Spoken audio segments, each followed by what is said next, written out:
जगदीशपुर थाना अंतर्गत बाईपास थानाध्यक्ष ओम प्रकाश एवं बरारी थानाध्यक्ष अमित कुमार द्वारा छापेमारी कर झारखंड से लाई जा रही 26 बोतल शराब के साथ 7 व्यक्तियों को पुलिस ने गिरफ्तार किया है।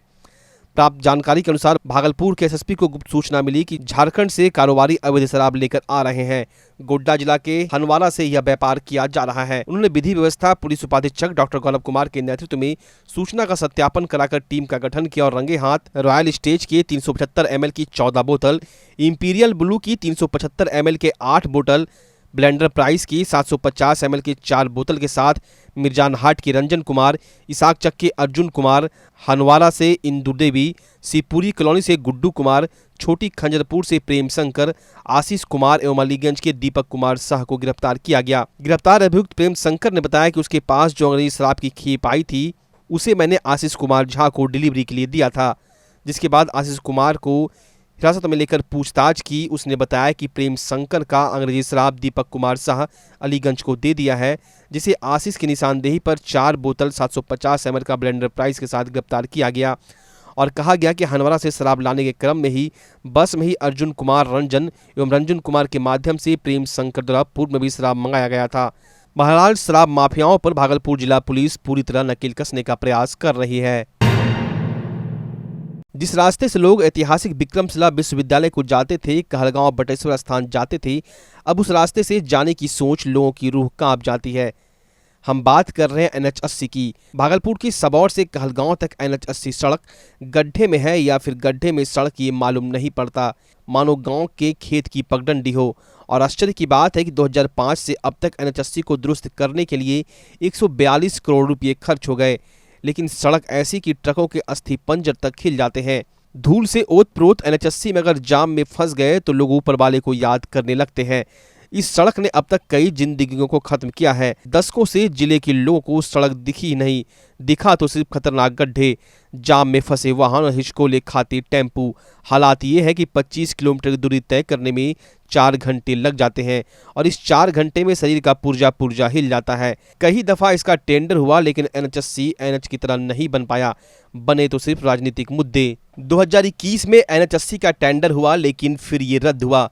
उसके बाद अब फिर टेंडर प्रक्रिया शुरू की गई है, एजेंसी आ गई है। लेकिन इस बीच सबसे दिलचस्प बात यह है कि 2018 में NH80 को दुरुस्त करने के लिए राशि निकासी की गई, लेकिन सड़क बनी ही नहीं, राशि की बंदरबाट हो गई। 2005 से 2022 तक के खर्च का खुलासा करने वाले RTI एक्टिविस्ट अजय कुमार सिंह ने बताया कि 1/8/2018 को तत्कालीन कमिश्नर ने NH80 का निरीक्षण किया। निरीक्षण के दौरान पाया कि 133 से 143 किलोमीटर के मध्य सड़क बनी ही नहीं, लेकिन उसकी राशि निकाल दी गई है।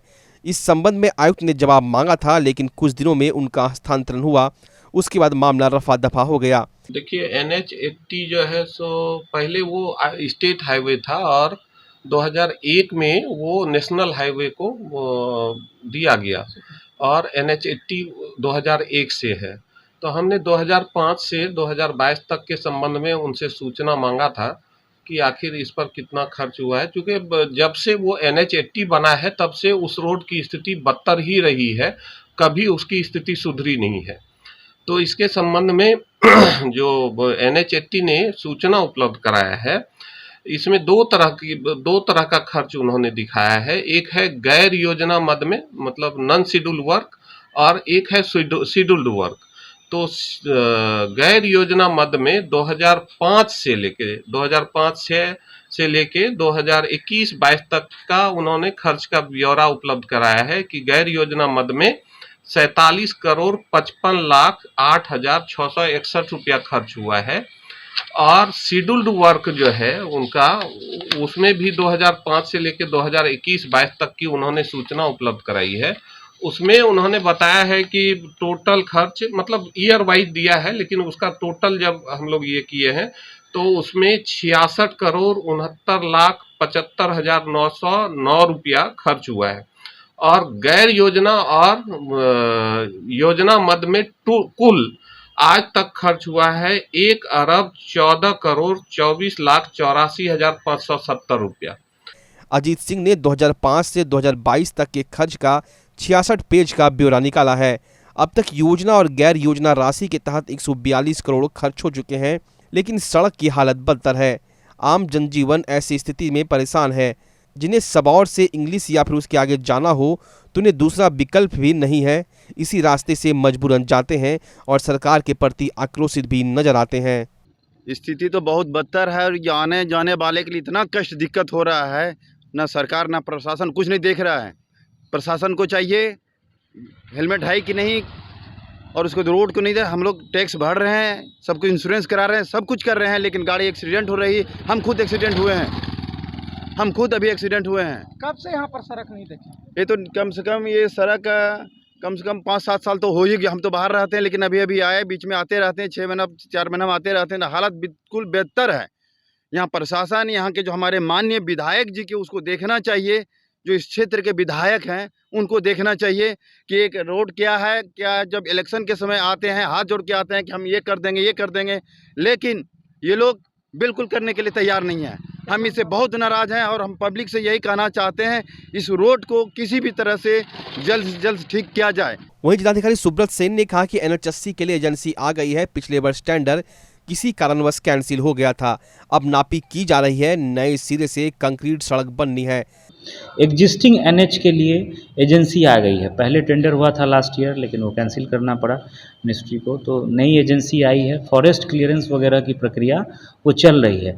नापी के लिए हम लोगों ने अमीन दे दिया है NH के अभियंता को, लगातार नापी भी चल रही है, डिमार्केशन भी हो रहा है। जैसे ही फॉरेस्ट क्लियरेंस मिलेगा तुरंत एजेंसी मोबिलाइज होगी, ऐसा NH के कार्यपालक अभियंता ने हम लोगों को बताया है। और हम लोग ये उम्मीद कर रहे हैं कि 2 महीने में जो, और ये कंक्रीट रोड बनना है, क्योंकि गंगा के किनारे का रोड है, बारिश का पानी, कभी कभी फ्लड का पानी भी ओवरटॉप कर जाता है, तो ये बिल्कुल कंक्रीट का रोड बनेगा और रोड का स्ट्रेंथनिंग, वाइडनिंग, सारा चीज़ें नए सिरे से बिल्कुल बनेगा। तो उससे ये समस्या, अभी तो सिर्फ पैच वर्क किया जाता है, जो गड्ढे बन जाते हैं उसको भर करके रोड को जो है मोटरेबल बनाया जाता है, लेकिन ये बिल्कुल नए सिरे से बनेगा और इससे काफ़ी सहूलियत इस ज़िले वासियों को और आसपास के ज़िले के लोगों को भी मिलेगी। अब तक सिर्फ गड्ढे भरने का काम किया जा रहा था, लेकिन अब 2 महीने में काम शुरू हो जाएगा और NH80 आवागमन के लिए बेहतर हो जाएगा। बहरहाल कब तक जिले के लोगों को गर्दो गुबार और हिचकोलों से राहत मिलती है, सरकार कब तक इसे नए सिरे से बनाने का काम करती है, यह देखना दिलचस्प होगा।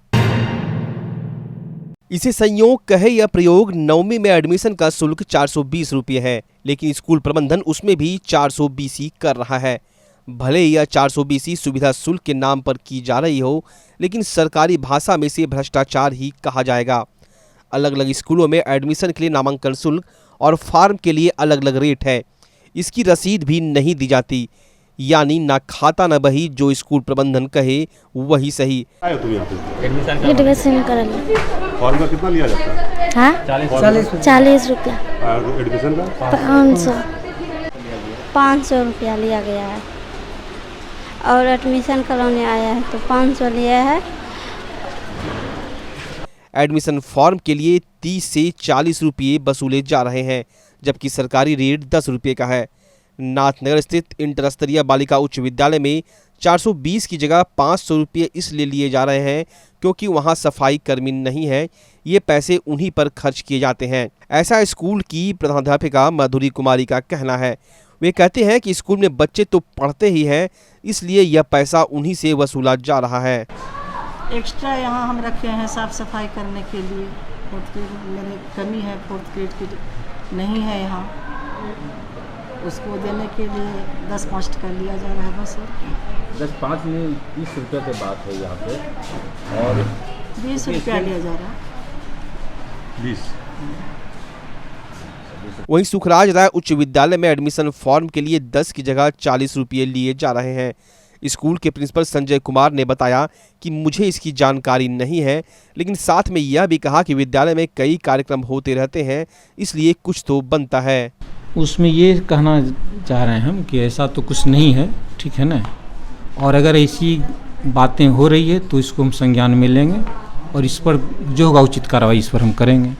इसमें सर मेरा ये कहना कि मेरे यहाँ कर्मचारी का अभाव है सर। एक कर्मचारी वो वृद्ध हैं और वो करने में सक्षम है, क्योंकि सारा ओपन है सर। ये यहाँ पर खिड़की उड़की भी डैमेज है सर, वो पूरा धूल डस्ट पूरा जाता है उसमें, जिसके कारण की धूल झाड़ू देने के बाद भी अगर दिया जाता है तो हमको लगता है 1-2 दिन के बाद ही पूरा फिर धूल भर जाता है पूरा रूम में। हाई स्कूलों में नामांकन में फीस लगते हैं, लेकिन उसकी फीस 420 रुपये है। आवेदन के लिए जहाँ तक की बात है तो आवेदन 5-7-10 रुपये में मैक्सिमम है से के लिए आते हैं। बट इंटर के जो आवेदन है से की जो फॉर्म है उसमें चूंकि ये प्रोस्पेक्टस दिए जाते हैं तो प्रोस्पेक्टस की चार्ज कुछ ज़्यादा है। बट 9th के एडमिशन में ऐसे की फीस 420 रुपये और ये आपके जो एप्लीकेशन फॉर्म है वो मुश्किल से 5 रुपये, 7 रुपये, 10 रुपये हो सकते हैं। लेकिन जहाँ आप कह रहे हैं कि 500 रुपये ऐसे की फीस लिए जा रहे हैं तो मैं अभी जांच करवा ले रहा हूँ और यदि हमको ऐसे ये प्रमाणित ऐसे मिलते हैं तो उन हेडमास्टर पर जरूरी कार्रवाई करेंगे। अभी आपके सामने मैंने एक स्कूल के हेडमास्टर को शोकॉज किया है और रिकॉर्ड की डिमांड की है। यदि है से कि वो रिकॉर्ड देने में फेलियर हुए या अनियमितता है से के प्रकाश में आई तो उन पर अविलंब कार्रवाई करेंगे। मद्रास में होने वाले एथलेटिक्स प्रतियोगिता जो 35 वर्ष से 100 वर्ष के खिलाड़ियों के लिए आयोजित हो रही है उसमें भागलपुर के 11 खिलाड़ियों का चयन हुआ है। यह एथलेटिक्स प्रतियोगिता 27 अप्रैल से 1 मई तक आयोजित है। इसमें भागलपुर से बिहार मास्टर एथलेटिक्स एसोसिएशन की ओर से बिहार टीम के लिए जिन 11 खिलाड़ियों का चयन हुआ वो कल प्रस्थान करेंगे। एथलेटिक्स प्रतियोगिता मद्रास में होनी है, इसके लिए भागलपुर के विधायक सह बिहार विधानमंडल दल के नेता अजीत शर्मा ने सभी खिलाड़ियों को बधाई दी और वहां से विजय होकर आने की शुभकामनाएं दी। बिहार मास्टर एथलेटिक्स एसोसिएशन का पूरे सभी राज्यों का मद्रास में ये होने जा रहा है 27 से लेकर 1 तारीख के बीच। भागलपुर की टीम भी एथलेटिक एसोसिएशन यहाँ की जो है वो लोग भी मद्रास कल सुबह निकलने जा रहे हैं। मैं सबको बेस्ट ऑफ लक बोलता हूँ कि आप लोग भी भागलपुर और बिहार का गौरव वहाँ जीत के आइए और हम लोग का सम्मान बढ़ाइए। इसलिए सभी लोग जा रहे हैं, सबको मैं बधाई देता हूँ, धन्यवाद देता हूँ कि आप लोग भागलपुर और बिहार का नाम बढ़ाने का काम करें। स्वामी विवेकानंद स्वास्थ्य सेवा यात्रा के तहत एनएमओ बिहार एवं सेवा भारती द्वारा भागलपुर में निःशुल्क चिकित्सा जांच शिविर एवं जागरूकता अभियान कार्यक्रम चलाया गया। इसके तहत भागलपुर के 14 जगहों पर यह निःशुल्क चिकित्सा शिविर एवं जागरूकता अभियान चलाया गया। कार्यक्रम का विषय था बिहार है तैयार। पूरे बिहार में निःशुल्क चिकित्सा एवं जागरूकता अभियान को स्वास्थ्य मंत्री मंगल पांडे ने वीडियो कॉन्फ्रेंस के माध्यम से सभी शिविर में संबोधित किया। इस शिविर में blood pressure, sugar, heart attack, गठिया, जोड़ों के दर्द के अलावे कई रोगों की जांच निःशुल्क की गई एवं दवाइयां भी मुफ्त में दी गई। मरीजों ने चिकित्सकों से मुफ्त में सलाह मशवरा भी किया। भागलपुर के सुल्तानगंज थाना क्षेत्र के नवादा पंचायत के कस्माबाद गांव में गांव के दबंगों द्वारा जमीन पर अवैध कब्जा कर जमीन मालिक को जान मारने की धमकी दी। वहीं इस मामले में जमीन मालिक बबलू मंडल ने बताया कि हमारे भाई महेश मंडल के नाम से जमीन नवादा पंचायत के कस्माबाद गांव में 1 कट्ठा 15 धूर है। मेरे भाई महेश मंडल ने 1994 में गया देवी पति रामदास मंडल से जमीन खरीदी है और हमारे भाई महेश मंडल के नाम से अंचल रसीद भी कट गया है।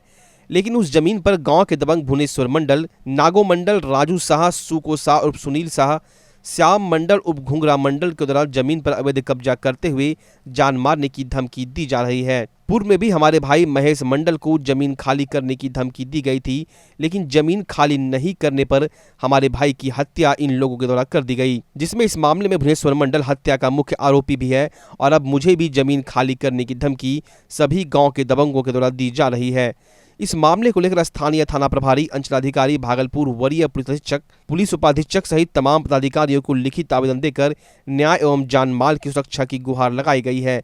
लेकिन अब तक कोई भी कार्रवाई नहीं होने पर गांव के दबंगों का मनोबल बढ़ता जा रहा है और हम लोगों को बार बार जमीन खाली करने की धमकी दी जा रही है। सुल्तानगंज में अगवानी पुल निर्माण में अधिग्रहित भूमि का मुआवजा नहीं मिलने के कारण वार्ड 8 के रैयत किसानों ने अगवानी पुल निर्माण कार्य को रोक दिया, जिसके बाद मौके पर पहुंची पुलिस ने रैयत किसानों को समझा बुझाकर कार्य को प्रारंभ करवाया। इस दौरान रैयत किसान मोहम्मद मिराज ने बताया कि वार्ड 8 के रैयत किसानों को मुआवजा अब तक नहीं मिला है। जिला प्रशासन द्वारा एलो कोर्ट में सुनवाई शुरू करने की बात कही गई, लेकिन एलो कोर्ट में रैयत किसानों की सुनवाई शुरू नहीं की गई। इसी को देखते हुए 2 रैयत किसान कार्य को बंद कराने पहुंचे थे, लेकिन समझा बुझाकर घर भेज दिया गया। अगर हम रैयत किसानों की सुनवाई एलो कोर्ट में शुरू नहीं की गई तो हम लोग जिला प्रशासन को पत्र लिखकर अगवानी पुल निर्माण कार्य को बंद करा देंगे। वहीं पुलिस प्रशासन ने कहा कि 2 रैयत किसानों को मुआवजा नहीं मिलने पर पुल निर्माण कार्य को बंद कराने आए हुए थे, जिन्हें समझा बुझाकर मामले को शांत करा दिया गया है। सुल्तानगंज प्रखंड की नवादा पंचायत के मध्य विद्यालय कस्माबाद में जनप्रतिनिधियों एवं पदाधिकारियों द्वारा प्रधानमंत्री किसान सम्मान योजना के लाभार्थियों के सामाजिक अंकेक्षण एवं किसान की भागीदारी प्राथमिकता हमारी कार्यक्रम का प्रधानमंत्री द्वारा शुभारंभ किए जाने पर मुखिया वंदना रानी की अध्यक्षता में ग्राम सभा का आयोजन किया गया। ग्राम सभा में प्रखंड कृषि पदाधिकारी अजय मनी, नवादा मुखिया वंदना रानी, मुखिया प्रतिनिधि प्रभाकर कुमार, कृषि समन्वयक राकेश बिहारी प्रसाद सिंह, किसान सलाहकार अन्नू कुमारी, सरपंच प्रतिनिधि ब्रजेश मंडल, वार्ड सूरज कुमार, सुबोध कुमार एवं बड़ी संख्या में ग्रामीण मौजूद थे। इस दौरान कृषि पदाधिकारी अजय मणि ने बिहार सरकार एवं केंद्र सरकार की तमाम योजनाओं के बारे में किसानों को जानकारी दी। कृषि पदाधिकारी अजय मणि ने बताया कि किसान सम्मान योजना के लाभार्थियों के सामाजिक अंकेक्षण एवं किसान की भागीदारी प्राथमिकता हमारी कार्यक्रम का प्रधानमंत्री मोदी ने शुभारंभ किया है। इस अवसर पर मुखिया की अध्यक्षता में ग्राम सभा का आयोजन किया गया है। 24 अप्रैल से 1 मई तक सभी प्रधानमंत्री किसान लाभार्थियों को किसान क्रेडिट कार्ड से आच्छादित किया जाना है। आवेदन का संग्रह किया जाएगा। इसके लिए ग्राम सभा के माध्यम से लोगों को जागरूक किया जा रहा है। सुल्तानगंज के प्रसिद्ध अजगैबीनाथ धाम में पूजा अर्चना करने भागलपुर फैमिली कोर्ट के प्रधान न्यायाधीश हेमंत कुमार अपने परिवार के साथ पहुंचे।